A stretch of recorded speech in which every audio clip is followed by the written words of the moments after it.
Hello, welcome to Revenant Reads. I'm Ben, and this is another edition of Fresh Red Kills.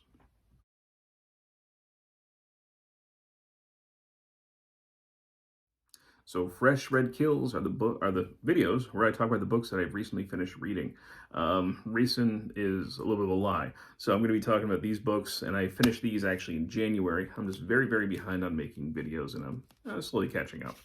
So I immersed myself in some things in January. A lot of them have to do with religion, myth, you can see the myth here, and paganism. I just did a video about modern pagan books, and now I'm talking about these. And so this is how I ended the month of January. I guess I'll talk about this one first. So we've got Mythos by Stephen Fry. Now, one of my a commenter, when I talked about how this is a possibility of something that I would read in the first quarter of Historathon. Historathon, if you don't know, is a year-long reading event where we read, discuss, and celebrate nonfiction history, and we divide the year up into quarters, each quarter looking at a different time period. And the first quarter that we are in right now, for the first 3 months of the year, looks at prehistory up to the year 500 CE. And I kind of read this as part of that. Even though this isn't strictly the myths, this is a retelling of the Greek myths by Stephen Fry, who is just, certainly a figure that I like quite a bit. And going back to that commenter, I think it was Claire, if I remember correctly. I think it was Claire. She had said that, she had recommended his audiobook where he reads it. And I'm glad that she did, because I thought that, I did listen to it, and I thought he did a wonderful job reciting these. And this is just, it's a beautiful book. You've got all these different myths, along with images in there, and Stephen Fry just does an excellent job of retelling these myths with his own sort of flair. And it was very kind of compulsive reading. He made the myths digestible, he made them entertaining, and he has a love of alliteration that I also share. So it was wonderful hearing his writing and hearing him speak it. And I loved his sense of humor in the whole thing as well. I'm trying to think if there was, I believe that there was, thought it was on this page. Yeah. So this is just an example of his writing that I quite liked. But that bulging, ballooning secret had to be released somehow before he burst. No unmilked cow with swollen udders, no mother of overdue twins, no gut-stuffed gastronome straining on the privy could ever feel such a desperate need for relief from their agonies than this poor barber. That's poetry right there. But yeah, he goes through quite a few of them. This is a book that is part of a trilogy. So there's Mythos, there's Troy, which I do own Troy. I don't know if I could, I think it's behind me over there somewhere. Yeah, it's Troy. And he also has one, Heroes, which I don't own.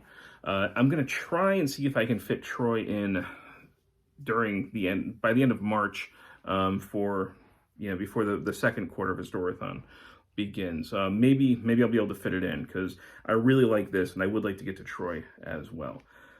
Troy, of course, talks about, I guess, Troy. Heroes is going to focus on like the stories of Hercules and Theseus. So he doesn't get into that stuff here. Here we have, it's a focus on especially the gods and the goddesses, and the titans before them, and all of their different antics. And we just have one great myth after another. It's not every single myth, but it's kind of hits the best of them, I think. And Fry does an excellent job retelling them. So yeah, I highly recommend this. I thought this was terrific. And then I followed it up with this. So I've had this is one of those books I've had on my shelf for a very long time. I have, I think, one more Joseph Campbell book on my shelf over there that I need to get to. I had gotten through one of his within the past few months as well. So this is The Inner Reaches of Outer Space, Metaphor as Myth and Religion. So Joseph Campbell was famous for his book, The Hero with a Thousand Faces. He also did a really great series of interviews with Bill Moyers in the 1980s before he passed away. And his writing was influential in many ways, especially, I think one of the most impactful as far as popular culture, inspiring George Lucas, and so much of it, his thoughts went into what became Star Wars. And Joseph Campbell's focus was on interpreting myths. And he saw a commonality in a lot of myths, so he brings in a lot of Jungian type of psychology with Jungian archetypes. And he was somebody who kind of, he lost his faith, and he thought that we should be taking these sorts of myths, we should be taking them seriously, but not literally. Which it goes right in line with the sorts of attitudes that I have when it comes to myths. And like I mentioned, the paganism and everything like that before, the stuff I've been looking at. I'm looking for ways that we can look at folklore and myth and sort of use it within our lives in a transforming way. Now, this touches on that in a very kind of brief way a lot of times. I would say that I read this, in January, right at the very end of January. So it's been about a month since I read it. And its contents are not fresh in my mind. I think that one of the things about Joseph Campbell that I find fascinating but also frustrating at turns when I'm reading him, he'll go into depth in certain myths, and you'll be sort of transfixed by the way that he's interpreting these things. But along the way, I feel like we get so lost in the weeds that we lose our way of whatever thesis he's trying to present. And I felt that in a big way here. This is the last, I think, published work before he died. And they are essentially lectures that he gave, a couple of lectures that he gave, like maybe the late 70s, early 80s, especially in the early 80s. So these are things that he presented before an audience. And the thing is, he touches on some really interesting ideas that I wish that he would explore more. But then, again, we kind of get into, I can imagine him giving a lecture and kind of making a show of really deep diving into a certain myth and wowing the audience. But he has a limited amount of time when he's in front of that audience. So he doesn't necessarily get too much into his thesis. It's more about, what he can show to people who are sitting there in front of him. I don't know if that makes sense what I'm saying, but it makes sense to me. So he'll come up, he'll have an interesting idea like, I think it was the famous photo of Earthrise. So seeing the Earth rise from the horizon of the moon. So the fact that we can look down on Earth, and that should really shake up our old mythical preconceptions, like heaven and hell, right? So if we have this old idea of hell below, heaven above, what then do we think of it when we're looking at Earth from the top down? Where exactly is heaven? Where should we be looking for God and the angels?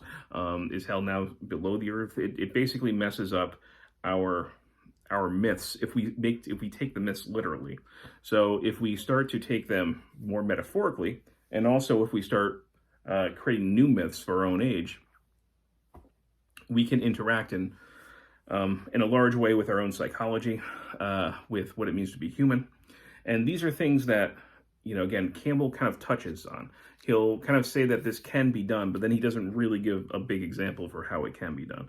So I feel like these sorts of books, these sorts of works by Campbell, they're great for inspiring thought, but I often come away wishing that I'd gotten more direct evidence or, a more solid treatment of whatever sort of idea or thesis is being presented.